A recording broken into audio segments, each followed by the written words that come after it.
전 시간에 이어서 오늘 또 상황별 셔터 스피드, 전 시간에는 AV 모드에서 많이 시간을 할애했는데, 오늘은 상황별 셔터 스피드와 시간이 되면 오늘 갈 길이 멀어요.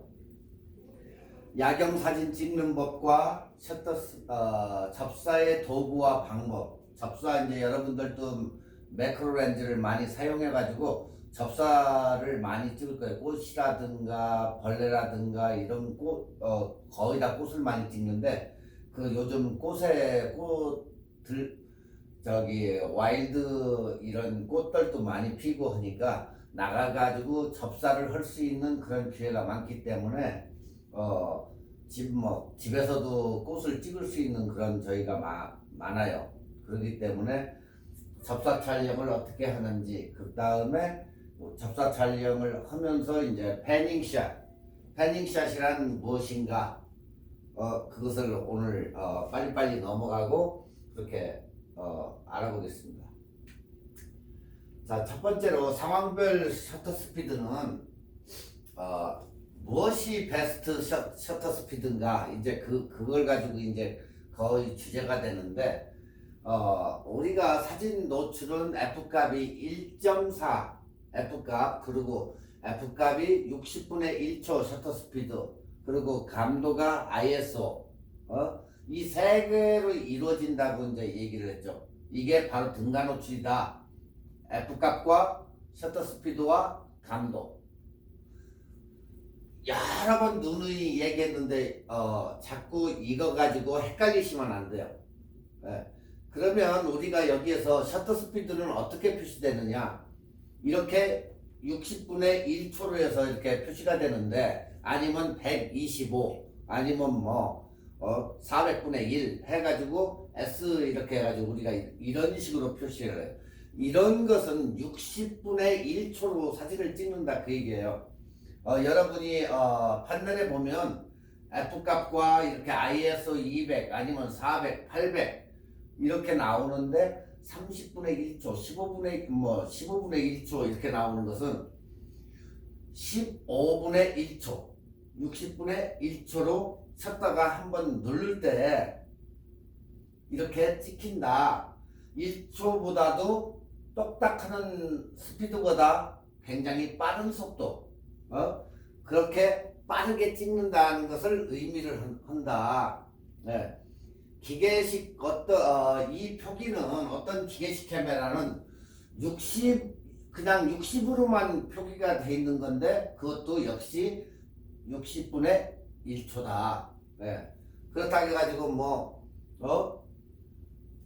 60인치 이런 식으로 표시했을 수도 있어요. 그러니까 60에 점점 해가지고 카메라에서는 무조건 60분의 1초라는 거. 네. 그것을 여러분들이 혼동을 안 하면 돼요. 항상 60이 나왔다, F값이 1.4에 이렇게 60으로 표기가 됐다, 점점이 표기가 됐든 뭐가 됐든 무조건 60분의 1초다, 이렇게 생각하시면 돼요. 자, 여기에서 참고를 하셔야 될 게, 셔터 스피드가 60분의 1초는 조명이 켜지지 않은 상태예요. 이게 만약에 여기에서 조명이 켜진 상태가 되면 저게 달라진다. 조명이 없는 상태에서의 60분의 1초다. 조명을 안 킨 상태와 킨 상태는 엄청난 차이가 있기 때문에 여러분들이 그걸 감안을 해야 된다. 그러니까 여기에서 지금 제가 얘기하는 것은 조명을 안 킨 상태, 그냥 노멀 상태에서 60분의 1초라는 거지, 이렇게 조명을 켜가지고 스튜디오나 이런 데에서 60분의 1초를 얘기하는 건 아니다는 거. 자, 전 시간에도 이제 핸드블러와 모션블러에 대해서 얘기했는데, 여러분이 그걸 잘 판단을 해야 돼요. 핸드블러가 뭐고 모션블러가 무엇인가. 사진이 흔들리는 거, 보통 우리가 사진을 찍으면 흔들린 사진이 나오는데, 거기에서 흔들린 사진이 모션블러냐 핸드블러냐 그 차이예요. 자, 여기에서 보면은 이런 식으로 이제 사진들이 흔들려요. 셔터 스피드가 30분의 1초 이렇게 찍어봤더니 다 틀려요. 이 흔들리는 게. 자, 일단은 셔터 스피드를 느리게 하면 사진이 어떻게 돼요? 밝아지죠. 사진이 밝아져요. 셔터 스피드를 빠르게 하면 사진이 어두워지면서 사진에 노출에 영향을 줘요. 노출에. 네. 문제는 여기서 이렇게 흔들린 사진이 이렇게 나오는데 우리가 이렇게 흔들린 사진을 갖다가 블러라고 불러요. 블러. 그러니까 손으로 흔들려 가지고 한 것을 핸드 블러라고 하고 그 아닌 것을 갖다가 우리가 모션 움직이는 게 차가 확 하고 지나갔는데 손은 가만히 있는데 그 자동차의 잔상으로 해서 흔들리는 것은 우리가 모션 그 자체가 피사체가 움직이기 때문에 모션 블러라고 그렇게 얘기를 한다. 그래서 이렇게 두 가지로 얘기를 한다. 자, 핸드 블러와 모션 블러는 30분의 1초를 놓고 찍었더니 이렇게 엄청나게 상을 알아볼 수 없듯이 이렇게 흔들리고 F값을 셔터 스피드를 2000분의 1초로 주었더니 어때요? 인형이 딱 던졌을 때 정상적으로 이렇게 찍히더라. 그래서 우리가 스포츠 경기나 이런 것을 달리는 자동차를 찍을 때는 초수를 올리고 찍는 게 바로 이러한 문제 때문에 이렇게 찍는다. 자, 일단은 그러면 핸드블러란 같은 사진인데 스피드만 다르게 찍은 거예요. 그러니까 손은 다른데 밝기나 감도도 이상이 없는데 흔들림이 나타났다. 이런 경우는 셔터 스피드가 높으면 잘 나타나지 않지만 셔터 스피드가 저렇게 아래로 내려가면 저런 상태가 굉장히 많이 나타난다. 여러분들이 보통 카메라를 가지고 호텔이나 이런 데 가가지고 이렇게 사진을 찍을 때 어둡기 때문에 이런 현상이 많이 나타나요. 그럴 때는 ISO를 올리던가 그러면 셔터 스피드가 어느 정도 올라가기 때문에 아니면 조리개를 연대든지 해가지고 이 밝기를 어느 정도 조정을 해주면 셔터 스피드가 어떻게 올라가겠죠.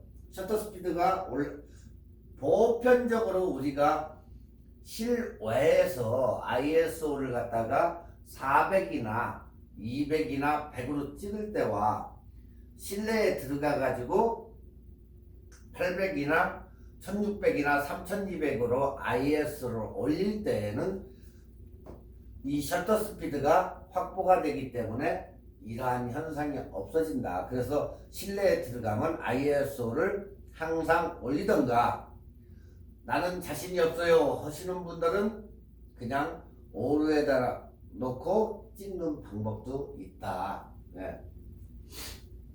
자, 셔터 스피드가 낮으면 카메라의 촬영자에 의해서 물리적으로 손떨림이 생기는 현상, 그게 우리가 핸드블러라고 얘기한다. 아시겠죠? 핸드블러를 없이 찍는 방법은 무엇일까? 그러면 핸드블러가 생기는데 그러면 여러분이 귀찮겠지만 뭘 가지고 가야 된다? 삼각대. 네. 삼각대를 이렇게 세워놓고 찍을 수 있다. 네. 삼각대도 이렇게 3개로 해서 다리가 생긴 것도 있고 이렇게 1개짜리도 있어요.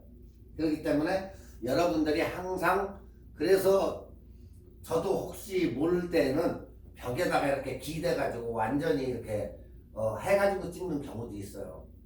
왜? 소가 낮으면 굉장히 그게 도움이 돼요. 그리고 숨을 죽이고 그 당시에 총 쏘는 스타일로 쏘면은 절대 흔들림 그런 저거는 나타나지는 않는다. 우리가 뭐라고 하죠? 그런 사람들을 수전증이 있다고 하죠. 수전증. 카페인, 커피를 많이 먹는 사람, 술을 많이 먹는 사람 어때요? 손이 좀 썩 떨리죠. 그래서 수전증이 있다. 우리 이 카메라에서도 그런 얘기를 많이 해요. 그렇기 때문에 삼각대를 쓰고 와이어레스나 이렇게 리모트 컨트롤로 찍으면 그런 일은 흔들림이 없는 사진을 찍을 수가 있다는 거. 자, 핸드블러의 특징. 그럼 무엇이 핸드블러일까? 사진 전체가 흔들린다. 사진 전체가. 자, 이럴 때는 무조건 삼각대를 이용해 가지고 극복하는 방법이 그거밖에 없다. 안 그러면 절대적으로 사진이나 옷다 벽에다 기대가지고 안 움직여 숨도 먹고 해가지고 살짝 눌러가지고 찍는 그런 방법밖에 없다. 그래서 IS 기능, 이제 여기에서는 세 번째로는 IS 기능이라고 하는데 뭐 한국에서는 손떨방이라고도 얘기하는데, 이것을 IS 기능이 있는 렌즈에서 잡으면 인사이드에 이 렌즈가 흔들려도 이렇게 잡아주는 그런 기능이 있기 때문에 IS 즉 스테빌라이저 시스템이 있는 렌즈를 여러분이 구입해 가지고 쓰시면 된다. 네. 여러분이 이제 소니나 이런 거 뭐 미러레스를 쓰시는 분들, 뒤쪽에서 보고 구도 잡고 이렇게 쓰시는 미러레스 카메라를 산 사람들이 있어요. 그런 사람들은 카메라 자체에 이 IS 기능이 내장되어 있는 카메라도 있다. 그 엄청 이득이 되겠죠. 그런 때는. 네.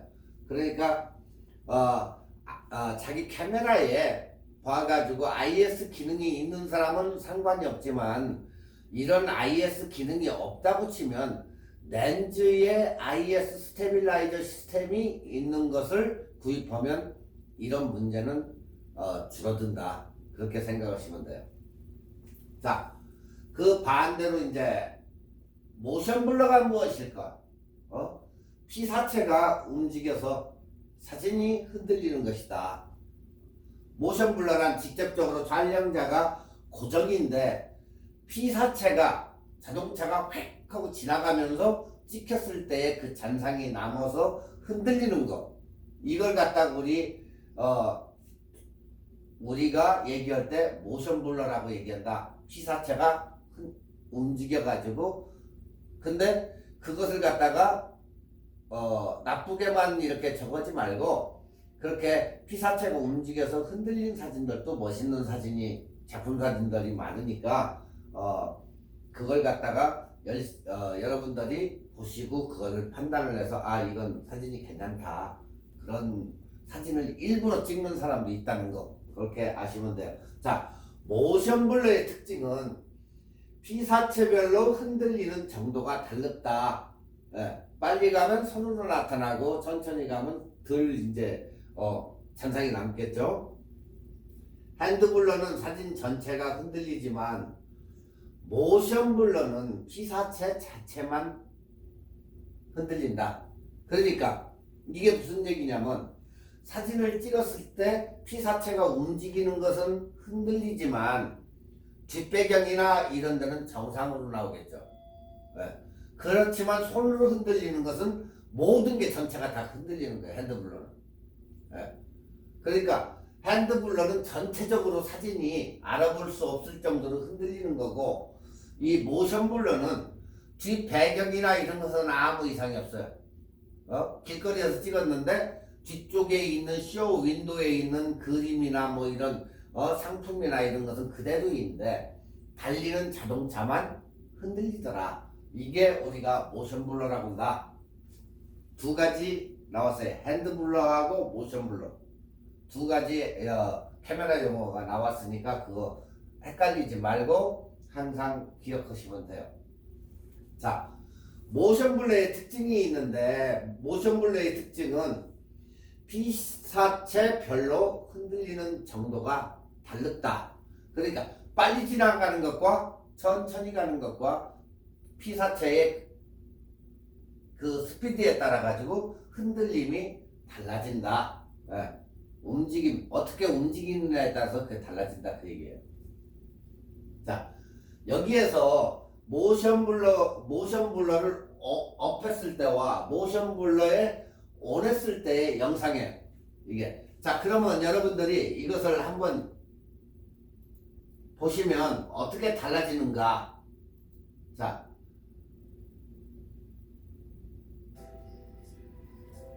지금 이쪽은 모션 블러를 업 해놓은 거예요. 근데 이것은 모션 블러를 온 시켜놓은 거예요. 자, 물 줄기를 보면 어때요? 여기는 우윳빛으로 변하면서 이게 되지만 여기는 물방울이 그대로 보여요. 이 차이가 이렇게 달랐다는 거예요.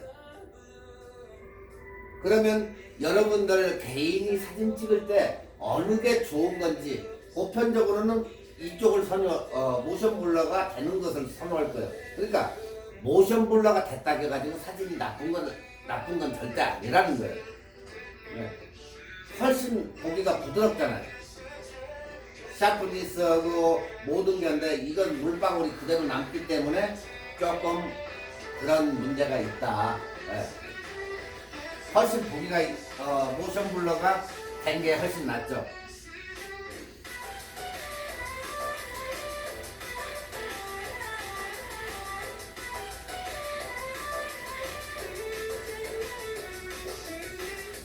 이렇게 차이가 난다는 거예요, 사진이.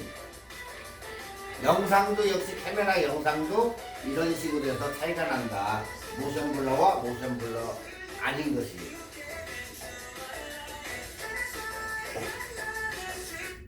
이제 아시겠죠? 지금 정지 상태에서 이렇게 보면 물방울이 점점 해가지고 그대로 보여요. 그렇지만 여기는 완전히 우윳빛으로 해서 이렇게 멋있게 이런 식으로 변한다. 모션 블러 온 시켜놓으면. 네. 그러니까 모션 블러가 이렇게 차이가 있다. 온과 옵과. 아시겠죠? 이제 자, 움직이는 피사체에 따라서 움직임의 흔들림 정도에 따라서 이렇게 달라진다. 자동차. 그 대신 이렇게 핸드폰 박스 같은 데는 그대로 있잖아요. 그러니까 야간에 작품 사진을 찍는 사람들은 이런 스타일의 사진을 굉장히 원하죠. 그러니까 여러분들도 이것을 자꾸 찍어보고 전 시간에 복회 사진 얘기했는데 불빛을 갖다가 놓고 손으로 살짝 움직여가면서 사진을 찍어보는 것도 좋아요. 그 대신 초가 낮아야 된다.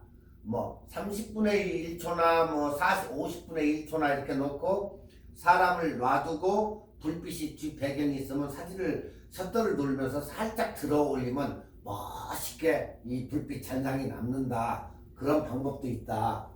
자, 혹시 혹은 이 디스플레이에서도 찾을 수 있는데 LCD에서 주로 이슈가 되는 잔상도 있어요. 이렇게 지금 이렇게 정상적인 사진과 이렇게 흔들린 사진.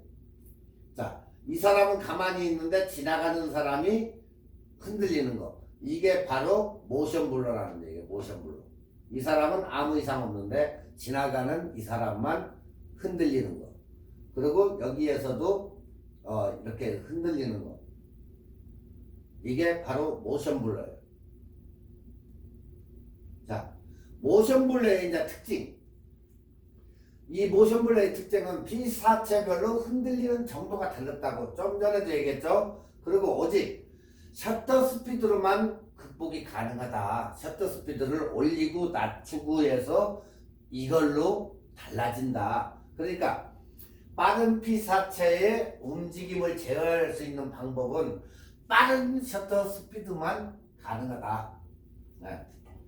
하지만 우리가 야간에 찍는 장노출이나 현장의 극대화해서 현장감을 돋보이는 사진은 뭐가 좋다? 모션 블러가 상황을 굉장히 극대화시킨다는 거예요. 그러니까 여러분들이 이런 것을 머릿속에 항상 넣고 내가 이 현장을 갖다가 좀 상황을 극대화시킨다 할 때는 이런 식으로 해서 모션 블러를 택해가지고 사진을 그쪽에다가 맞춰가지고 찍으면 좋다. 아까도 여러분이 이렇게 비교표를 봤지만 모션 블러를 오프 해놓은 것과 온 해놓은 것과 그렇게 차이가 난다. 그래서 현장을 갖다가 극대화시킬 때는 모션 블러가 최고다. 네. 그래서 모션 블러 자체로 아름다운 표현을 그렇게 가능하게 해준다. 아시겠죠? 자, 여러분들이 모션 블러를 이용해서 굉장한 아름다운 그런 분수를 찍던 뭐 야경을 찍던 그런 아름다운 사진을 많이 찍을 수 있기 때문에 여러분들도 꼭 한 번씩 찍어보는 것을 권해요. 자, 여기에서 보면은 지금 우리가 실이나 이런 데 봤을 때 빌딩에 올라가 가지고 찍을 때 이렇게 불빛들이 직선으로 난다든가 이런 저희가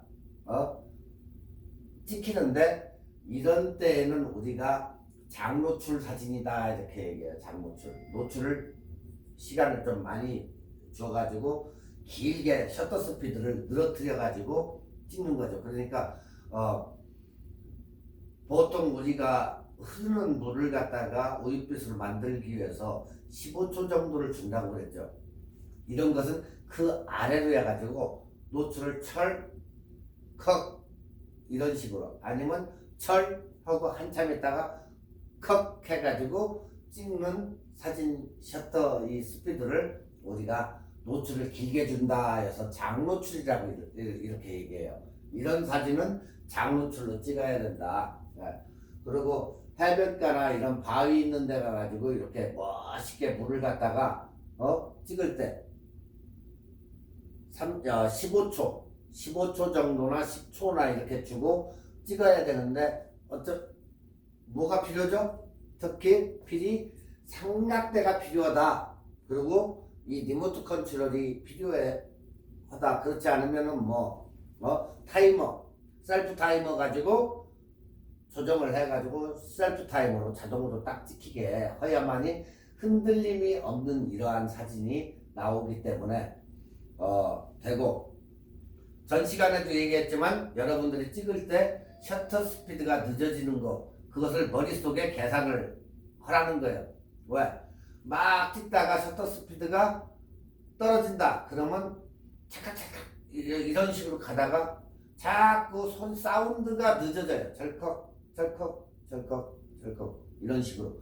그러면 빠른 셔터 스피드의 이 사운드는 굉장히 셔터 스피드가 굉장히 확보가 돼가지고 많이 올라가 있다는 얘기고, 반대로 이 사운드가 철컥 내려가면 어때요? 셔터 스피드가 아래로 초가 60분의 1초나 이 아래로 내려갔다는 얘기예요.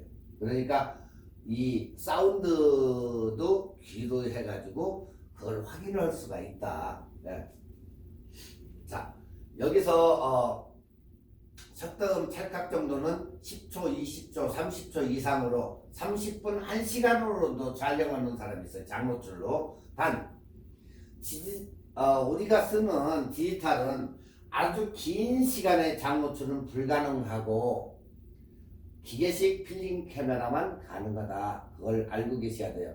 아주 엄청나게 긴 장노출의 사진, 작품 사진 이런 것을 가지고 찍을 때는 긴 장노출은 기계식에만 가능하고 어느 정도는 되지만은 이 디지털 카메라에서는 이게 불가능하다 그 얘기예요. 네. 항상 이런 것을 극복을 하려면 이건 극복하는 방법이 없어요.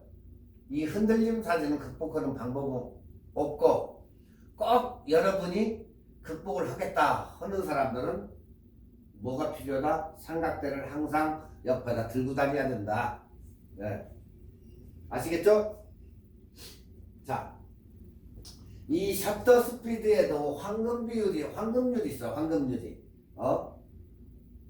초점거리 초분의 1초인데 이것은 단렌즈의 경우에 단렌즈, 우리가 쓰는 뭐 줌렌즈 이런 데서는 그 얘기가 아니고, 자, 초점거리 분의 1초는 이게 무슨 소린가 하는 사람도 있는데, 예를 들어 가지고 35mm 카메라를 우리가 했을 때는 35분의 1이 되고 50mm짜리를 내가 렌즈 가지고 찍는다 했을 때는 50분의 1초가 된다는 얘기예요. 예. 그게 황금비령. 자, 여러분이 만약에 35mm 렌즈의 경우 어떻게 하느냐고 꼭 물어요. 자, 35mm는 30분의 1초나 40분의 1초에 거기에 근사치를 두라는 얘기다. 이게 근거가 없다? 예전에 사진학개론, 여러분들 사진학개론의 그 교재에 보면은 이 교재는 각 먼저 대학교에서 뭐 여러 대학교에서도 교재로도 써요. 근데 여기서 보듯이 렌즈의 초점거리보다 약간 높게 셔터 스피드를 세팅하는 걸 볼 수가 있어요. 자, 24mm짜리 28mm, 24에 28은 30분의 1초로 세팅을 해요. 그러면 35mm에서 50mm는 60분의 1초, 85에서 100mm는 125분의 1초석 이렇게 약간씩 135에서 200mm 망원 렌즈는 250분의 1초, 300mm는 500분의 1초 이런 식으로 해서 렌즈보다 약간 높게 세팅을 셔터 스피드를 그렇게 세팅을 하더라 그 얘기예요. 네. 아시겠죠? 여기에서 황금 비율이 맞긴 하지만 600mm 같은 대형 줌 렌즈는 이게 안 된다. 흔들리기 때문에 아시겠죠? 그러니까 이 대형 우리가 줌 렌즈를 사용할 때는 약간만 흔들려도 엄청나게 흔들리기 때문에 요거 가지고는 천분의 1초나 뭐 이런 거 가지고는 부족하더라 그 얘기예요. 그러니까 여러분들이 안전하게 찍기 위해서는 초점거리 곱하기 2가 등장을 해요. 이제 이거 다음으로 안전하게 찍기 위해서는 초점거리 곱하기 2가 등장을 하는데 왜 이게 등장하냐? 절대 흔들릴 수가 없다는 거죠. 곱하기 2를 하면. 자, 50mm 곱하기 2 하면 얼마가 되죠? 100이 되죠. 그러면 100분의 1초를 놓으면 절대 흔들리지 않는다.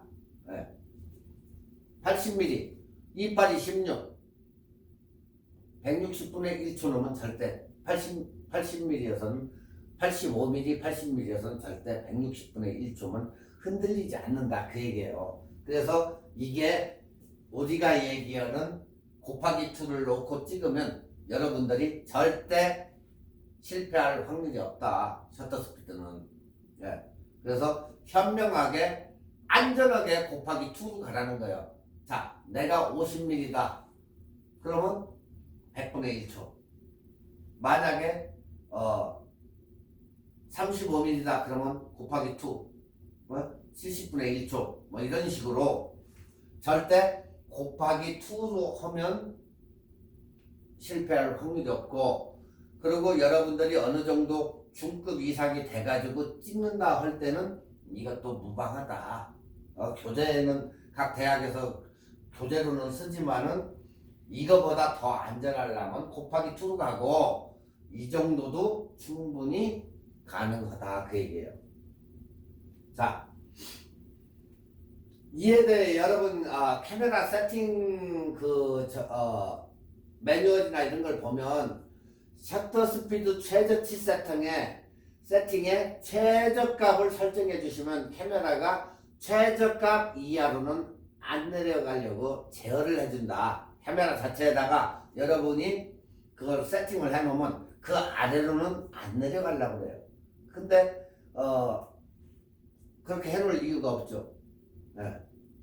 그러니까 초보자일 경우에는 뭐 항상 60분이나 60분의 1초나 제가 얘기하는 것은 80분의 1초, 초보자는 80분의 1초를 될 수 있으면 내려가지 말으라 하면 안 내려갈 분들은 이 세팅을 해주면 된다. 근데 굳이 그렇게까지 세팅을 할 이유는 없을 것이다 그 얘기예요.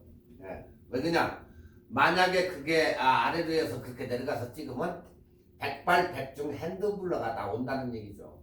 네. 그렇기 때문에 손떨림 방지 기능이 있는 것을 쓰시던가. 요즘 디카 시대에 와가지고는 이게 굉장히 카메라가 좋은 제품도 많이 나오고 그런 시스템도 IS 기능이 있는 그런 카메라도 있고 하기 때문에 이 손에 수전증 있는 수전증 잡는 저거는 굉장히 발달해 있기 때문에 굳이 필요가 없을 수도 있다. 특히 여성분들이 많이 선호하고 가볍고 한 카메라, 소니 알파 시리즈 같은 거, 소니 미러레스 카메라들은 그런 IS 기능이 자체적으로 내장이 되어 있기 때문에 절대 흔들릴 이유는 없다. 그 얘기예요. 자, 우리가 여기에서 이제 참고적으로 이제 해놨는데, 자, 우리가 좌우로 흔들린다거나 소니 미러레스 스테빌라이저 시스템인데 이렇게 흔들릴 때는 자체적으로 여기에서 롤링 해가지고 지가 잡아요. 자, 이것을 갖다가 스테빌라이저를 끄고 찍었더니 이런 잔상으로 해서 사진이 나오더라. 그리고 온을 시켰더니 이렇게 정상적으로 손이 흔들리는 것을 소니가 잡아주더라. 이렇게. 자, 엄청난 차이가 있죠. 네. 자, 이 사진도 딱 핸드블러가 딱 됐는데 정상적으로 온 시켜 놓으니까 이렇게 정확하게 잡아냈어요. 여기에서도 지금 이 조형물이 흔들렸어요. 근데 핸드블러를 스테빌라이저 온 시키고 보니까 정확하게 이렇게 잡아내더라. 그래서 스테빌라이저 시스템이 이렇게 중요하다. 네. 안 그러면 여러분들이 아주 미세한 떨림에도 잘 고정을 시킬 수 있는 그런 방법을 택해야 돼요. 아니면 뭘로 찍어야 된다? 삼각대 같은 걸 가지고 다니면서 찍어야 된다. 그 얘기예요. 자, 제조사 스펙은 4, 5 내지 스탑, 실제 체감 스펙은 2에서 3 스탑이 되더라. 네. 그러니까 우리가 소니 알파 6600 같은 거 쓰시는 분들, 그리고 캐논 스테빌라이저나 현실감은 우리가 느끼기에는 2 내지 3 스탑 정도더라. 이렇게 이제 봐요. 이 말은 2 스탑은 4배, 3 스탑은 8배. 네. 그러니까 아까처럼 안전하게 찍으려면 곱하기 2 해가지고 8로 나누니까 4다. 그러니까 100분의 1에서 4스탑을 빼면 12분의 1초가 되더라. 이건 그냥 이론상이에요. 이론상. 그러니까 여러분들 이거 신경 쓸 거 없어요. 아까처럼 안전하게 곱하기 2 해가지고 찍는 게 좋다. 네. 아시겠죠? 자, 모션 블러를 극복하기 위해서는 교재를 보면 우측표와 같아요. 이렇게. 하지만 이 표를 우리가 외울 수도 없어. 다. 어떻게 이걸 다 외워가지고 가지고 다녀요. 네. 그러니까 여러분이 찍고자 하는 피사체는 주로 10m 내외일 거라고요. 네. 여러분이 찍으려고 하는 피사체는 거기다가 10m 정도 안쪽에 있을 거란 말이에요. 그러니까 멀리 떨어진 피사체는 측정이 불가능하니까 움직임도 잘 나타나지도 않아요. 근데 10m 안에 있는 그런 사람은 어때요? 우리가 거의 저거에 가만히 10m에 가만히 서 있는 사람은 거의 없어요. 움직이지 자꾸. 그렇기 때문에 우리가 일반적으로 정지해 있는 사람은 15분의 1초, 걷기 시작하면 200분의 1초, 약간 이렇게 빠르게 뛴다든가 하는 것은 500분의 1초, 그 다음에 완전히 달리는 사람은 1000이나 2000분의 1초 이렇게 보시는 게 정확하다. 여기서 자, 보시면 지금 이렇게 천천히 걸어가는 사람 100분의 1초, 그 다음에 200분의 1초 여기가 맞고, 그 다음에 그걸 갖다가 확대를 해서 이렇게 보니까 200분의 1초의 때와 100분의 1초, 예. 창이 어느 정도는 낮지만 약간 이렇게 틀어지기 시작해요. 자, 적당히 뛴다. 500분의 1초. 그 다음에 아주 빠르게 뛸 때는 1000분의 1초나 2000분의 1초. 예. 자, 23mm 손이 떨리고, 그리고 핸드블러 15분의 1초, 모션블러 500분의 1초 이런 정도인데, 이것을 4로 나누면 6분의 1초로 촬영하면 백발백중 떨린다. 자, 이걸 갖다가 15분의 1초로 찍는다. 그러면 핸드블러는 극복이 된다. 그 얘기예요. 자, 하지만 여기에서도 모션블러에 움직이는 물체는 이보다 500분의 1초 찍어야 된다. 모션블러를 잡으려면. 네, 그 사람이 움직이는 그게 있기 때문에 여러분들이 조금 이 부분에서는 약간 혼동이 올 거예요. 그렇기 때문에 일단은 셔터 스피드를 올려서 찍는 게 좋다. 뭐 곱하기 2를 하든지 해가지고 제일 안전한 게 아까 곱하기 2라고 그랬죠. 항상 여러분의 렌즈에 곱하기 2 해가지고 찍으면 굉장히 안전하게 찍으니까 여러분이 어느 정도 초보기를 지나가지고 어느 정도 찍으면 이게 이제 앞으로는 이해가 가요. 아, 이런 문제가 있었구나 하는 게. 자, 우리가 제일 많이 쓰는 200mm 예를 들면 여기에서는 손이 떨리는 사람과 가만히 서 있는 사람, 그걸 보니까 핸드블러는 60분의 1초면 되고 모션블러는 15분의 1초면 충분히 잡는데, 그걸 갖다가 계산을 해보니까 결론은 60분의 1초가 정확히 맞더라 그 얘기예요 지금. 그러니까 이것은 여기서 아무리 설명해 줘도 여러분 촬영자의 각자의 그 가지고 있는 것마다 다르고, 또 손이 떨리는데 손이 떨리는 그것마다도 다르고, 모든 개개인이 다르고 피사체와 거리마다 다르기 때문에 이게 거의 맞다 이렇게는 못 봐요.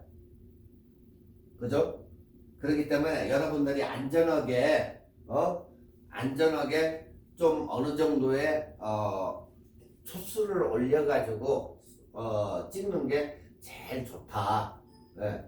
그렇기 때문에 여러분들이 내 개인이 가지고 있는 그것을 보려면 자꾸 사진을 어느 정도 찍어서 나한테는 뭐 80분의 1초가 맞다 이렇게 해가지고 찍어보는 방법밖에 없어요. 왜냐하면 지금 이것을 갖다가 여기서 요 정도로 해서 핸드블러나 모션블러를 없애려고 이렇게 얘기를 해줘도 여러분 개개인이 다 틀리기 때문에 어느 분은 손을 약간 조금 떠는 분이 있고 어떤 분은 심하게 떠는 사람도 있어요. 그렇기 때문에 이게 개개인이 다 다르기 때문에 그것을 갖다가 여러분이 감안하셔야 된다 그 얘기예요. 아시겠죠?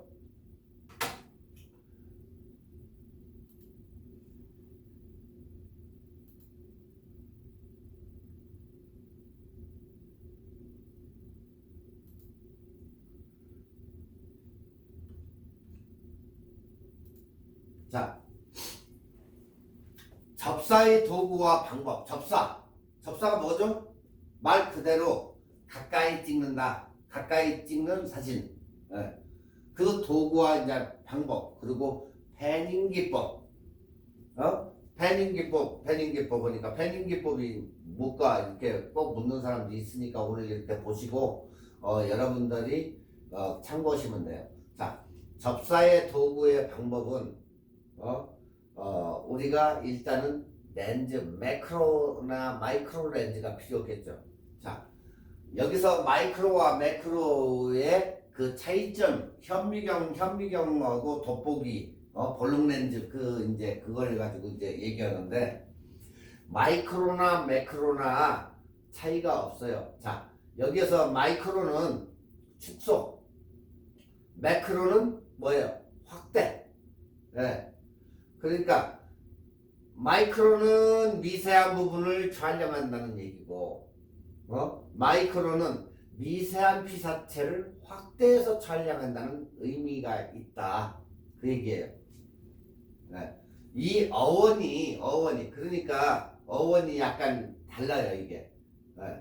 그리고 이제 그 다음에 배율, 렌즈의 배율은 접사 사진에서 필름에 나타나는 피사체의 크기를 결정하는 단위인데, 그거에 우리가 뭐라고죠? 배율이라고 그래. 배율 단위는 자 1.8 곱하기 0.125 1대1 곱하기 1 8대1 곱하기 8 이런 식으로.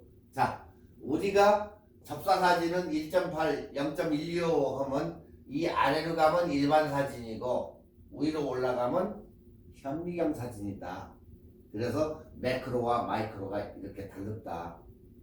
접사 사진, 일반 사진, 그 다음에 현미경 사진 엄청나게 확대해가지고 현미경 사진이 된다. 여러분이 지금 왼쪽 하단에 보시는 이 렌즈는 저기 매크로 이게 렌즈예요. 이걸로 해서 여러분들이 이렇게 보시는 바와 같이 접사 사진을 찍는 건데 1.8배 했을 때는 이런 식 4분의 1, 2분의 1, 1x 이런 식으로 해가지고 얼마나 크게 확대를 하느냐. 그런데 보통 일반적으로 우리가 이 매크로 렌즈는 100mm짜리 한국에서는 100마라고 하죠. 100마 100mm다 해서 100마라고 하는데 100mm짜리가 최고의 렌즈다 우리가 이렇게 칭해요. 그래서 매크로 렌즈는 거의 100mm가 최고다. 지금 여기 사진에도 100mm짜리로 되어 있는데 매크로 100mm 캐논 이런 렌즈가 제일 많이 팔리고 제일 선호하는 게 100mm다. 그래서 100마라는 애칭을 가지고 얘가 무지 잘 팔리는 렌즈로 통용이 된다. 자, 접사의 도구와 종류. 1번 크로즈업 렌즈. 예, 일종의 우리가 얘기하는 돋보기 크로즈업 렌즈. 그러니까 일반의 크로즈업 렌즈는 세 장을 한 조로 구성돼요. 세 장이 한 조로 해가지고 1 곱하기 2 곱하기 3x 해가지고 혹은 4x까지 표시가 된다. 1, 2, 3의 렌즈 중 1과 3을 더해서 4가 된다. 그죠? 1하고 3하고 하면 4가 되죠. 네. 그리고 4가 되고 1, 2, 3 2하고 3하고 더해가지고 5가 된다. 그리고 세 장 모두 합치면 6x가 된다. 네.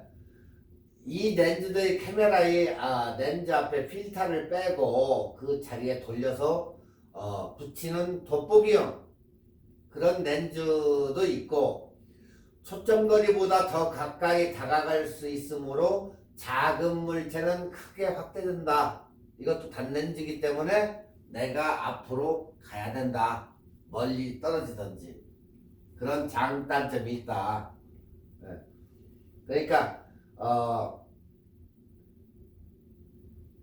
이 렌즈의 장점은 작은 것을 찍기 위해 이용은 되지만 도구 중 가장 값이 싸나 약점은 심도가 얕고 가장자리가 흐려진다.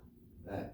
그러니까 가운데는 짱나게 찍히지만 가에는 흐릿해진다. 그렇다고 이거 가지고 100mm짜리 가지고 사진을 못 찍느냐? 그건 아니다. 잘 나온다 사진도. 예.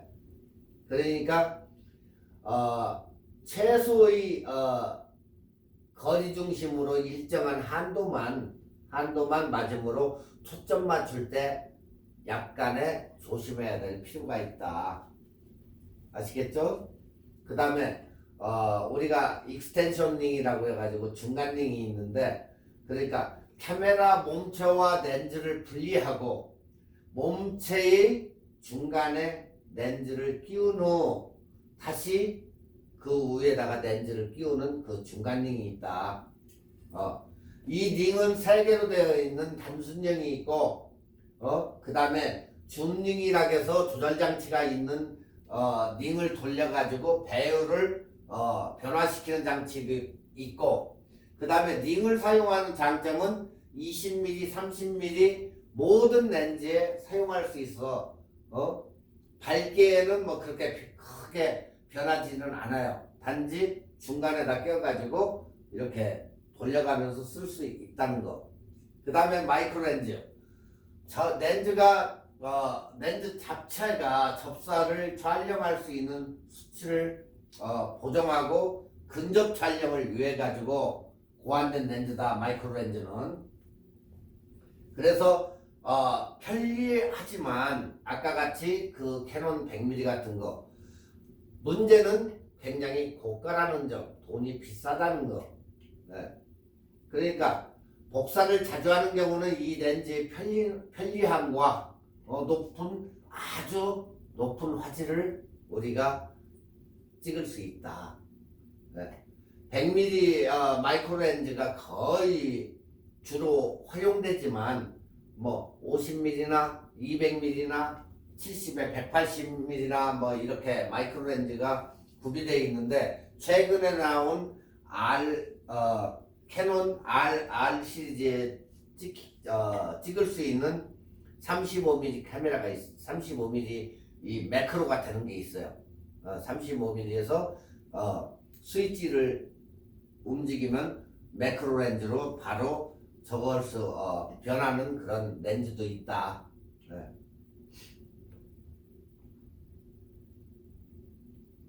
다음에 이제 뭐 벨로우즈인데, 이것도 중간링 형식으로 해가지고 자바라 형식으로 해서 움직일 수 있는 그런 형식으로 이제 만들어졌는데, 렌즈를 몸체에서부터 멀리 이렇게 가지고 갈 수 있고, 미세한 것을 맑게 보이며 빛의 감량을 없이 찍을 수 있다. 예. 이건 자바라 형식으로 해서 돼 있는 거예요. 그래서 사용하기에는 굉장히 불편하다, 이건. 하지만 고배율 접사에는, 굉장히 고배율 접사, 막 끌어당기는 그런 접사에는 굉장히 좋다. 네. 그리고 이제 기타 접사의 도구는 여러분들도 다 잘 알지만 뭐가 필요하다? 삼각대가 필요하다. 거기에 릴리즈가 필요하다. 네. 그리고 어때요? 요즘 이베이나 뭐 이런 데다 물건을 찍어가지고 옷이나 이런 걸 찍어가지고 올릴 때는 뭐가 필요하다? 조명기구가 필요하다. 그것도 찍으려면 LED, 특히 LED 같은 거, LED하고 일반 할로겐 텅스텐 이런 거하고 조명이 달라진다. 텅스텐 같은 경우는 찍으면 붉은 빛이 엄청나기 때문에 술 먹은 사람처럼 나온다. 빨개진다. 그렇지만 요즘은 LED 시대이기 때문에 LED도 찍으면 너무 좋다. 굉장히. 그래서 조명기구가 접사 전용 마이크로 조명도 있기 때문에 그 얼굴 같은 거나 뭐 이런 거 찍을 때, 꽃을 찍을 때 둥근 링 스타일로 돼가지고 LED 라이트이 있어요. 렌즈 그쪽에 붙여가지고 렌즈를 통해 이렇게 찍게 돼 있는 둥근 링이 있어요. 그러니까 이런 식으로 렌즈 부분에다 붙여가지고 플래시를 이용해가지고 하는 것도 있고, 요즘은 LED로 해서 아예 나와가지고 온오프 시키면서 찍고, 예전 방식, 이 TTL 방식 스트로브, 그러니까 플래시에다 부착해가지고 TTL 방식으로 해서 이렇게 찍는 사진이 있다. 그러니까 접사 전용 이런 것을 구입해 가지고 찍어야 된다, 사진을. 자, 여기에서 이제 또 가지고 있어야 될 게 분무기예요. 그러니까 스프레이통. 꽃 같은 데다 이렇게 칙칙 뿌리려면 물방울을 맺히게 해서 찍어야 되기 때문에 더욱더 프레시하게 생생한 그런 저거를 얻기 위해서는 스프레이가 또 필요하고, 그 다음에 반사판이 없으신 분들은 뭘로 한다? 알루미늄 호일로 판에다가 해가지고 그늘진 부분을 환하게 하기 위해 가지고 알루미늄 호일 같은 것을 이렇게 하던가, 아니면 그렇게 비싼 게 아니기 때문에 반사판을 사가지고 쓰시면 되고, 그 이외에 배경 처리를 하기 위해서 뭐 실외가 됐건 실내가 됐건 뭐 바람막이도 할 겸 해가지고 뭐 우산이나 종이나 뭐 등등 이런 것을 사용 도구를 사용하면 인위적인 느낌 나게 그런 식으로 이렇게 할 수가 있다. 예. 뭐 이제 그러고 나가지고는 여러분들이 주제에다가 빛을 이용해서 배경을 어떻게 잡을 것인가 해가지고 여러분들이 찍어야 돼요. 꼭 찍어가지고 한번 사진을 가져와 보시기 바래요. 초점은 뭐 여러분들이 뭐 이제 거의 아시니까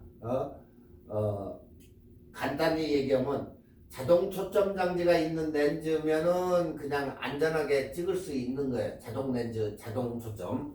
그리고 수동으로 맞출 경우 미세한 손떨림이 있기 때문에 초점이 흔들리면 틀려버리는 경우가 있으니까 숨을 쉬지 말고 긴장한 상태로 찍어라. 네. 그러니까 미리 여러분들이 숨을 먹고 손을 댈 수 있으면 안 떨리게 해서 잠시 잠깐 그렇게 찍는 게 좋다. 그리고 꽃을 갖다가 잎사귀나 이런 것을 약간적으로는 잘라 먹어도 그렇게 무방하다. 너무 꼭 넣으려고만 하지 말고 이렇게 확대되게 예쁘게 이렇게 찍으면 여러분들이 좋을 것이다.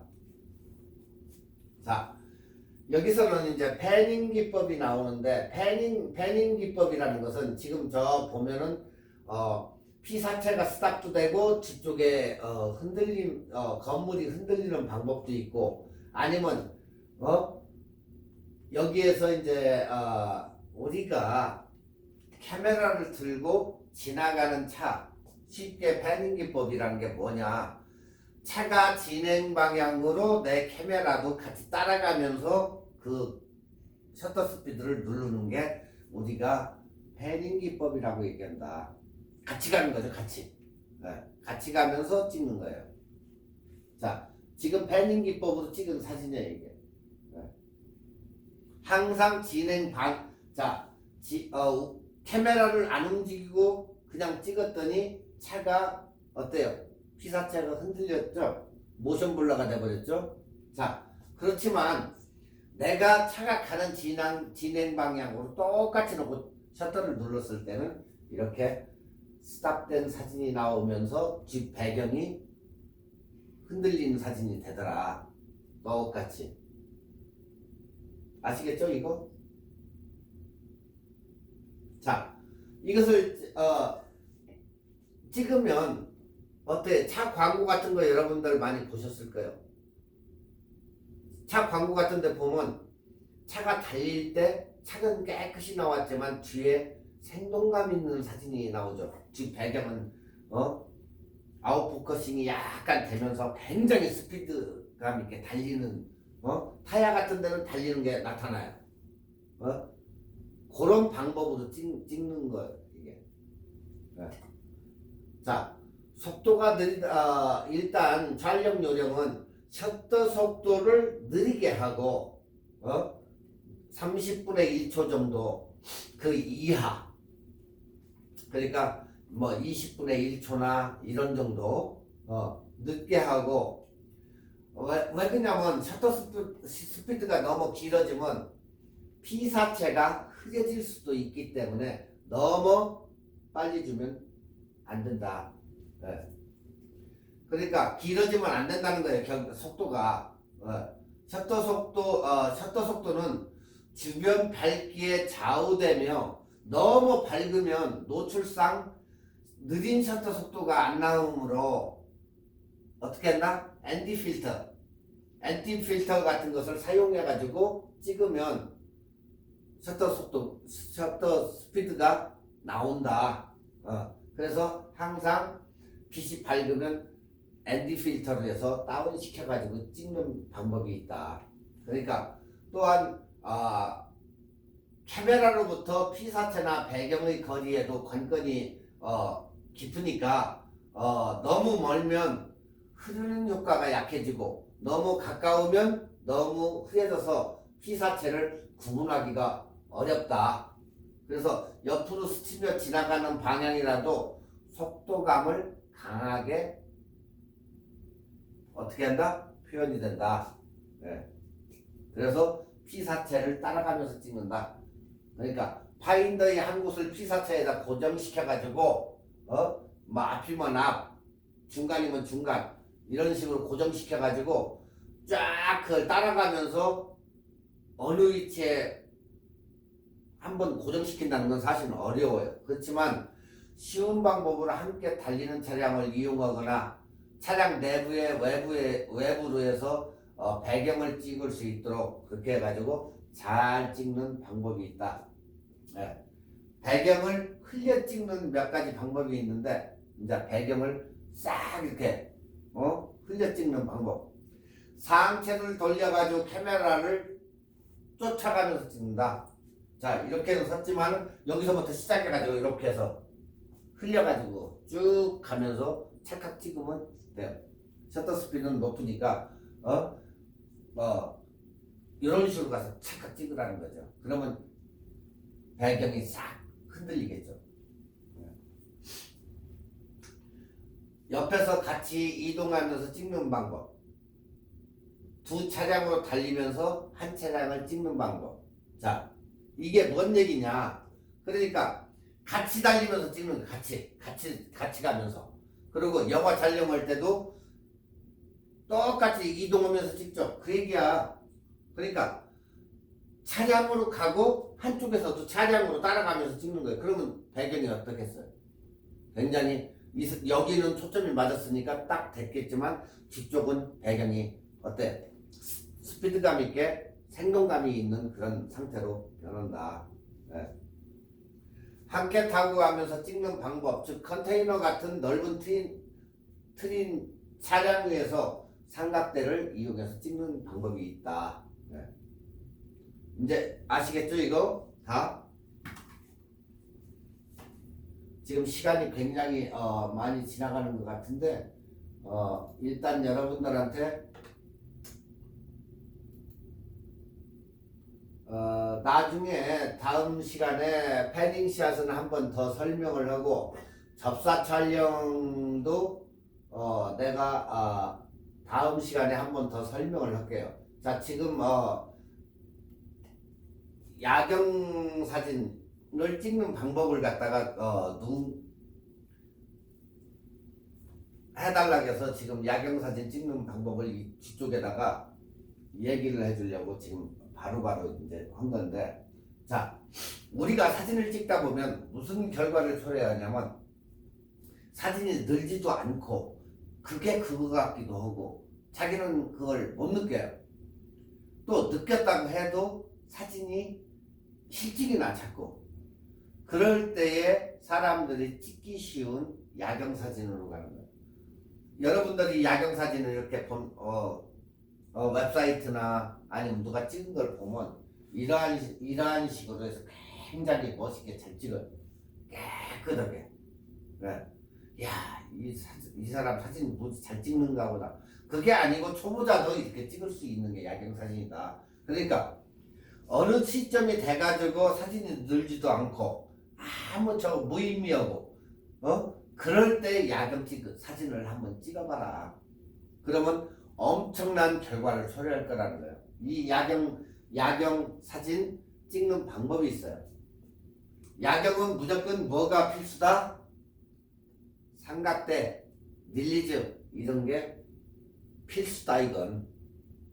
자, 이 야간 촬영의 공식은 여러분들한테 이제 그게 한번 해봐요. 오늘 집에 산에를 올라가든 뭐 어디 높은 데 올라가가지고 하는데, 자, 야간 촬영의 공식은 ISO를 낮춰라. 무조건 ISO를 높이려고 하지 말아라.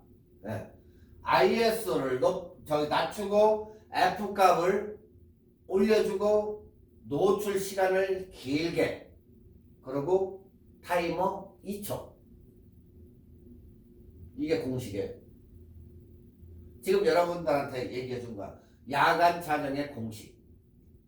ISO를 낮추고 F값을 올리고 노출 시간을 길게, 빛이 많이 들어야 되니까, 그리고 2초 타이머 찰칵 이런 식으로. 자, ISO를 낮추면 어때요? 노이즈가 안 끼죠? 올라가면 올라갈수록 노이즈가 낀다고 그랬잖아. 자, 아래로 최대한도로 낮추면 100이나 50에서는 ISO가 거의 없다. 최대로 낮춰라. 그리고 F값은 올려라. 어디로? 자꾸 위로 올라가면 조리개가 열리기 때문에 깨끗해질 거 아니에요. 빛도 많이 들어오고. 그리고 노출 시간을 길게 하라는 얘기는, 노출 시간을 길게 15분의 1초, 30분의 1초, 8분의 1초 이런 식으로 노출 시간을 될 수 있으면 길게 주라는 얘기예요. 그리고 여러분들 그 카메라에 메뉴에 들어가셔가지고 타이머에 셀프라는 데가 있어요. 그 메뉴에 보면 셀프라는 데 가가지고 오 이렇게 돼 있어요. 셀프 타이머. 그것을 온으로 올려가지고 거기에 보면 어느 카메라는 10초, 어느 카메라는 15초, 어느 카메라는 2초 있는데, 거기에서 2초로 셀프 타이머를 딱 해줘가지고 셔터를 딱 눌러요. 그러면 2초 있다가 찰칵 하니까 2초만 주라는 얘기. 아시겠죠? 항상 야경 촬영을 갈 때에는 닐리즈하고 삼각대는 필히, 이거 없으면 절대 못 찍는다. 아무리 신이라기도 못 찍는다 이거. 자, 여러분들이 보시는 바와 같이 사진이 초보자가 찍어도 이런 수준은 다 찍어낸다. 똑같아요. 여러분이 찍으나 전문가가 찍으나 이런 사진은 여러분도 찍을 수 있다는 거예요. 저대로만 하면. 자, 이게 바로 야경 이제 찍으면 나도 사진 잘 찍는구나 하고 여러분이 여러분을 감탄을 해요. 네. 이 야경 촬영의 공식이 항상 머릿속에다 외워가지고 그대로 한두 번만 해보면 나중에는 자동으로 돼요. 그냥 네. 찍어봐요. 오늘 저녁에 깜깜할 때 어디 가가지고. 자, 그러면 우리가 야경 사진을 잘 찍는 방법은, 가을이나 어느 도시를 이렇게 갔는데 불빛이 휘황찬란하고 굉장히 마음에 들어. 어디 가서 와인도 한 잔 먹고 싶고. 자, 그러면 그 한 폭의 그림을 일단 남겨야 되니까 이것을, 이 야경을 어떻게 한 프레임으로 여기다가 다 삽입을 시켜가지고 담지. 제가 항상 얘기하죠. 찍기 전에 한번 빨리 생각을 한번 해보라고. 어떻게 담을 것인가. 그 다음에 야경 사진은 거기다가 장노출이기 때문에 노출을 장시간 준다 그 얘기예요. 그래. 자, 장노출이 뭐냐? 셔터가 열리는 노출 시간을 길게 해서 찍은 사진이에요. 셔터가 열리는 사진. 그러니까 결국에 초를 많이 준다 그 얘기죠. 셔터가 빛을 들어가고 컷. 그죠? 근데 그 시간에 카메라를 들어 올려가지고 보고 별 저거를 해도 컥 소리가 안 나요. 놓으면 그때 컥 소리 날 수도 있어. 그러니까 이 타이머 셔터 스피드를 굉장히 길게 놓고 찍는다 그 얘기예요. 그걸 우리가 장노출이라고 한다. 자, 보통 사진은 셔터에 의해서 60분의 1초나 80분의 1초 등의 속도로 찍어요 우리가. 그렇지만 장노출 피사체 카메라를 다리에 고정시켜 가지고 셔터를 아주 오래 열어놓고 노출을 길게 해서 빛을 굉장히 많이 받아서 깨끗한 사진을 얻는 것을 얘기하는 거예요. 아시겠죠? 네. 장노출의 장점은 첫째, 노이즈가 없고 사진이 깨끗하다. 그래서 여러분들이 장노출 사진을 밤에 찍으면 누구나 다 찍을 수 있는데 전문가 프로 뺨치듯이 찍는 이유가 바로 여기 있어요. 장노출로 찍으면 어떻다? 노이즈가 절대 없고 화질이 깨끗하다. 밤에지만 이런 식으로 잘 찍을 수 있다. 아시겠죠? 여기에서 이제 한 가지 렌즈의 특성이 여기에서 나타나요.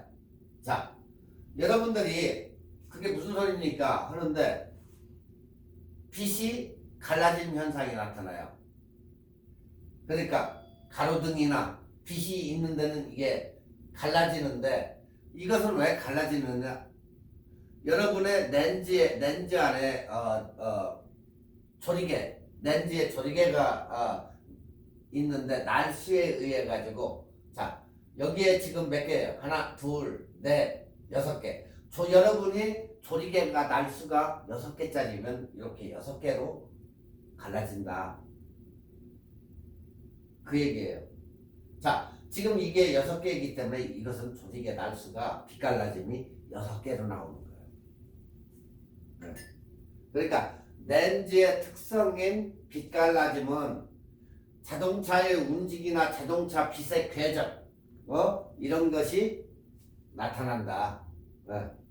이 궤적 보이시죠? 이렇게 길. 네.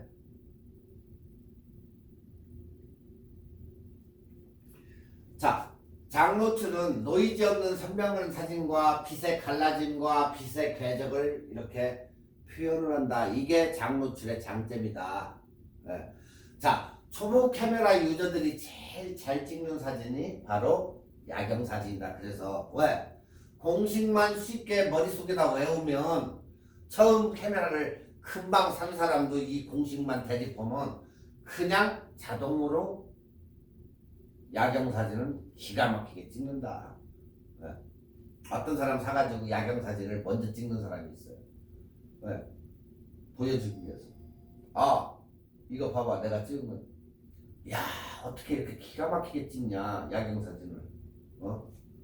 바로 간단해요. 공식은 이대로 이렇게 나와 있으니까. 아까 뭐라 했죠? IS 감도는 무조건 낮게, 조리개 F값은 높게, 노출 시간은 길게, 장노출, 그리고 타이머는 2초. 아시겠죠? 자, 여기서도 이해가 안 간다. 그러면 더 쉽게 설명을 해야 되겠죠? 자, 여기에서 조리개 우선 모드, 카메라를 A 모드, 아니면 캐논 같은 경우는 AV 모드 설정. 됐죠? 자, 소니와 나이콘은 A, 캐논은 AV, 거기다 설정을 해요. 조리개 우선 모드. 자, 지금부터 너는 조리개를 우선으로 한다. 그 얘기예요. 조리개 우선 모드. 자, 두 번째. 카메라 다리에다 고정을 딱 해놓고 긴 노출 시간에 카메라를 안 흔들리게 그래야 사진도 흔들리지 않겠죠. 블러가 안 생긴다고. 그렇기 때문에 사진을 튼튼하게 풀밭 같은 데다 흔들리게 해놓으면 안 되고, 넘어지면 카메라가 다치니까 안 넘어질 수 있는 데다가 딱 고정을 하고. 자, 카메라를 고정을 안 하고 찍으면 어떻게 돼요? 블러가 일어나겠죠? 흔들리는 사진이 돼버리니까 절대적으로 카메라 다리가 안 흔들리게 잘 해놓고, 10초 정도의 긴 노출이 필요할 시 카메라가 흔들리면 상이 흐트러져서 상에 그 잔상들이 맺힌다. 예, 고정을 잘해야 된다. 그래서 꼭 삼각대가 필요한 이유가 여기에 있는 거예요. 자, 두 번째, 카메라를 삼각대에다 고정을 한 다음에, 근데 이 얘기를 하니까 어느 분은 에이씨 그거 뭐 비싸게 주고 사, 그냥 저 15불짜리 아니면 99전 스토어에 가서 파는 뭐 5불짜리. 절대 안 돼요 그건. 그래도 최소한 70불 이상짜리 튼튼한 거. 요즘은 가본으로 된 것도 있고 뭐 가벼운 것도 있지만 튼튼한 거, 그래야 훗날에도 쓰고 대물림할 수도 있어요 카메라 다리는. 그렇기 때문에 싸구려를 쓰면 절대 안 된다. 네. 이건 조금 투자를 하셔야 돼요. 70불 정도만 돼도 이 카메라 움직임이라든가 이런 건 좋은데, 3, 40불짜리인 거 쓰면 카메라 이렇게 움직이려고 하면 뻑뻑뻑 이러니까, 그런 걸 없애기 위해서도 좀 괜찮은 거 사고, 그 다음에 카메라 닐리스도 뭐 카메라 살 때 따로 닐리스가 있으면 그걸 쓰던지, 아니면 와이어레스로 가만히 서가지고 구경하면서 찍던지, 이런 식으로 유선과 무선 두 종류가 있기 때문에 여러분이 이 닐리스는 그다지 비싸지 않아요. 그렇기 때문에 꼭 이렇게 줄로 된 걸 하든지 아니면은 와이어레스로 쓰든지 해가지고 카메라를 잘 고정을 한 다음에 어떻게 한다? 세 번째, IS 감도를 낮춘다. 100이나 200으로. 네. 그리고 IS를 오토 수동으로 바꿔서 IS 100에서 400 정도로 설정한다. IS를 보통 오토로 우리가 굉장히 많이 사용해요. 저도 어떨 때는 보면은 실내에 들어가지 않는 이상은 거의 다, 실내 들어가도 어떨 때는 오토로 쓰는 경우도 있는데, 거의 지금까지는 거의 제가 뭐 그냥 맞춰가지고 쓰니까 안 적었는데, 여러분들이 만약에 그 불편하다면 오로로 이렇게 놓고 써도 무방해. 자, 이 야경에서는 매뉴얼로 바꾸시고 오토를 갖다 풀라는 얘기예요. 오토로 쓰지 말라는 얘기지. 100이나 400으로 먹는다. 딱 지정해서. 자, 일단은 뭐 100으로 논다고 칩시다. 100. 어둡거나 바람 상태에 따라 가지고 그 상태 이제 100에서 400 정도인데 바람이나 이런 상태에 따라 가지고 400으로 가느냐 100으로 가느냐, 여러분이 그걸 결정을 하라는 거예요. 그걸 만약에 못 온다면 100으로 한번 찍고 400으로 한번 찍어봐요. 어떻게 차이 나나. 그러면 여러분들이 하고 또 듣게. 그래서 자, 조리개를 어떻게 해준다? 조인다. 그래야 사진이 깨끗이 나오니까 조인다. F값을 높인다. 결국에 F10 이상으로. 그러니까 뭐 대낮에 해변가나 이런 데서 찍듯이 F값을 올려준다는 거예요. 왜 그러냐면 F값이 보통 대부분 렌즈에서 F값이 높으면 높을수록 빛 갈라짐 현상이 극대화로 나타난다. 그렇기 때문에 F값 조여줘야 된다. 조리개를. 자, 조리개는 F값으로 조정한다. 즉 F값을 올린다 하면 열린 조리개가 닫아진다. 이 이야기는 빛이 들어오는 시간을 길게 준다는 이야기다 이게. 자, 다시 말해서 조여놓으면 구멍이 작아가지고 빛이 들어오는 시간을 길게 해줘야 되기 때문에 노출을 길게 주기 위함이다. 조리개값은 렌즈의 특성과 연관이 관계가 아주 많다. 그러니까 처음 초보자들은 조리개를 열고 찍는 사람들이 많아요. 빛을 많이 받으려고. 근데 조이개를 조이고 찍으면 사진이 어때요? 밝고 굉장히 선명해진다. 평상시에도 제가 얘기해서 조리개를 조이고 찍으면 짱한 사진이 나타나지만 열고 찍으면 흐리멍텅한 사진이 된다고. 밝긴 하지만 그래서 조리개를 조여가지고 빛을 작게 주면 선명하고 굉장히 화질이 좋다. 조리개 최대 개방보다 살짝 완전히 적어오는 것보다 살짝 조여주는 것이 화질이 좋다는 얘기예요. 그래가지고 사진을 찍으면 장노출 경우에는 F값이 10 정도 돼야 된다. 10 정도 되면 이런 스타일로 해가지고 괜찮은 사진이 나온다는 거예요. 자, 노출 시간은 적절히 조절해서 바람이 많이 불거나 바닥이 불안전한 상황, 노출 시간을 줄여라. 그럴 때에는 바람이 많이 불면 노출 시간을 줄이라는 거예요. 그리고 노출 시간을 어떻게 줄입니까? ISO를 약간 올리면 되잖아요. 100이었던 것을 뭐 400으로 올린다든가 많이 불면 약간 올려주면 되고, 그리고 F값을 16에나 뭐 10 있으면 8 정도로 내리면 되잖아요. 이렇게 내려가지고 그러니까 지대가 높거나 바람이 세고 바닥이 뭐 울퉁불퉁 해가지고 불안정할 때는 노출 시간을 좀 줄여준다. 노출을 줄이려면 ISO 값이나 F 값을 낮추면 된다. ISO는 그러니까 약간 올려주고 F 값은 약간 내려주고 아까 10 정도 줬으면 8 정도로 F 값을 내려주라는 얘기예요. 렌즈에.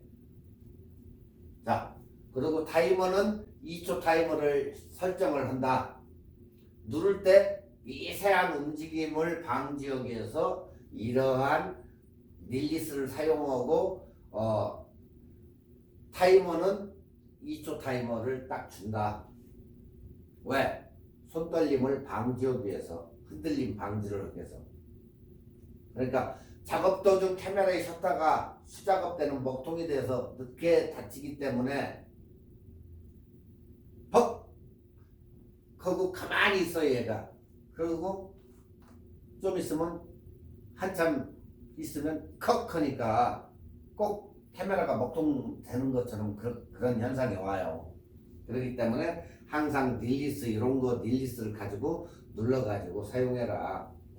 그리고 카메라를 RAW 사진으로 찍어서 후 보정할 때 눈으로 여러분이 직접적으로 그 경치를 눈으로 감상을 했던 것을 머리에 떠올려가면서 후 보정을 하면 그 느낌 기억으로 해서 후 보정을 하면 멋있는 사진이 나온다는 거예요. 자, 지금까지는 찍는 방법이었어요. 이제 주의사항. 너무 어둡다 보면 카메라가 어떻게 해? 카메라 초점을 못 잡아요. 절대적으로. 어두운데 무슨 카메라가 멍청한 카메라인데 어떻게 그걸 잡냐고. 못 잡아요. 절대 초점을. 이럴 때 자동 대신 매뉴얼에서 수동 초점을 사용한다. 수동 초점. 이것이 힘들다고 하시는 분은 카메라 옵션에서 피킹 기능을 활용한다. 자, 피킹이 뭐예요? 초점이 맞은 부분에 흰색을 칠이 묻혀지는 기능이다. 초점이 맞은 부분에 흰색이 이렇게 맞춰져요. 그런 게 있어요. 여러분 메뉴에 보면 피킹. 그러니까 초점 맞은 부분은 흰색이 싹 이렇게 칠해져요. 여러분이 해보시면 집에서 해보세요. 이것을 갖다가 피킹 기능을 활용하면 된다. 그리고 또한 야경 촬영은 무한대로 놓고 찍는 게 보통 일상적인데 어떤 렌즈는 무한대가 초점이 나간 것처럼 보이는 경우도 있어요. 이때 렌즈를 약간 빼주고 찍어라. 그러니까 무한대로 놓고 찍는데 렌즈를 그렇게 되면 이상하게 되는 그런 렌즈도 있어요. 그때는 약간 돌려가지고 어느 정도 약간 당겨가지고 너무 무한대로 놓지 말라는 얘기예요. 그럴 때는 약간 빼줘라. 또한 야경 사진은 렌즈나 카메라에 IS 기능이 있죠. 여러분들 아까 손떨림 방지 여기서는 꺼준다. IS 기능 매뉴얼로 찍는다. 매뉴얼로. 왜 그러냐면 IS 기능이 또 뭡니까 하시는 분들은 봐보죠. 이제 매번 얘기하는데 손떨림 방지 기능이다 그거에. 또한 플래시 사용을 특수한 경우 외에는 안 한다. IS 기능은.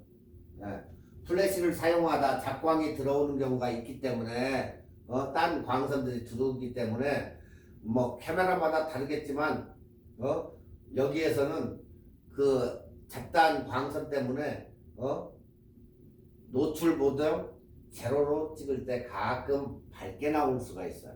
여기서 자 어두운 것을 밝게 밝은 것은 어둡게 카메라는 이런 식으로 생각을 해요. 우리 생각은 딴 생각을 하는데 이 카메라는 멍청해가지고 어두운 것은 밝게 찍으려고 하고 밝은 것은 어둡게 찍으려고 해요. 이게 카메라의 습성이에요. 이런 식으로 찍광하려고 해요. 카메라는.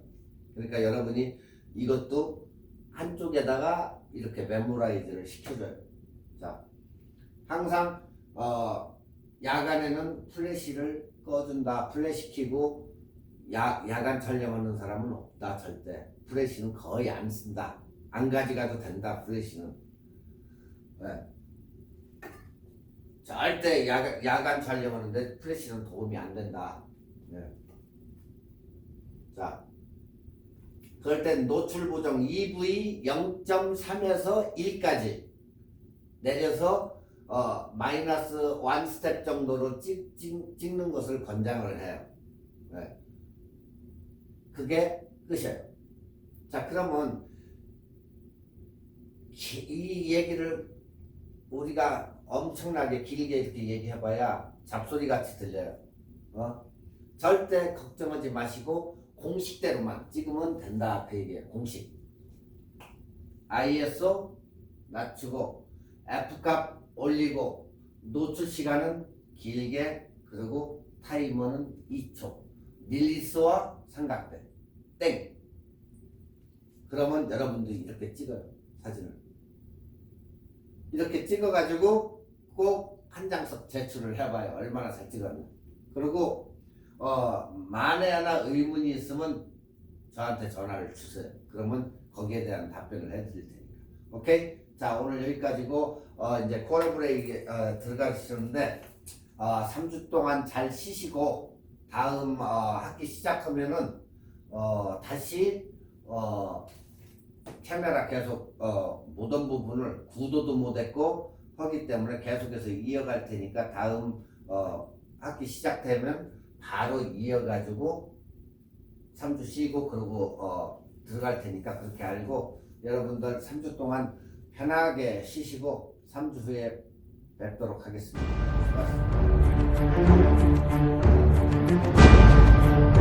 수고하셨습니다.